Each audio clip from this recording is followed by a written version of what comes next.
ওদের রক্ষা নেই, এক এক করে ধরে বিচার করা হবে, পালাতে পারবে না। গোপালগঞ্জের নাম মুছে দেওয়া হবে। এবার সেনাবাহিনীর গাড়ি ভাঙচুর করায় রেগে গিয়ে একই বললেন ভিপি নূর। বিস্তারিত দেখুন পুরো ভিডিওতে। দর্শক, গোপালগঞ্জ সদর উপজেলার গোপীনাথপুর হাসপাতাল এলাকায় আওয়ামী লীগের সমর্থকদের সঙ্গে সেনাবাহিনীর ধাওয়া পাল্টা ধাওয়ার ঘটনা ঘটেছে। এ সময় সেনাবাহিনীর গাড়িতে ভাঙচুর ও অগ্নিসংযোগ করেছে আওয়ামী লীগের সমর্থকরা। শনিবার 10 আগস্ট বিকেলে ঢাকা খুলনা মহাসড়কের উপজেলার গোপীনাথপুর এলাকায় এ ঘটনা ঘটে। পরিস্থিতি নিয়ন্ত্রণে আনতে ফাঁকা গুলি ছুড়েছে সেনাবাহিনী। এতে 2 শিশু গুলিবদ্ধ হয়েছে। এছাড়াও 4 সেনা সদস্য সহ আহত হয়েছেন অন্তত 15 জন।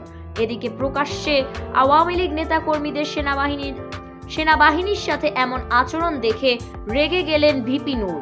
তাই তো সংবাদ মাধ্যমে এসে তিনি বললেন, ওদের এত সাহস কিভাবে হলো? সেনাবাহিনীর গাড়ি ভাঙচুর করছে, এটা আমি কোনোভাবেই মানতে পারছি না। ওদেরকে খুব তাড়াতাড়ি ধরে শাস্তি দেন। আইন শৃঙ্খলা বাহিনীদের আমি বলছি, না হলে আমরাই পদক্ষেপ নিব, ওদেরকে পালাতে দেব।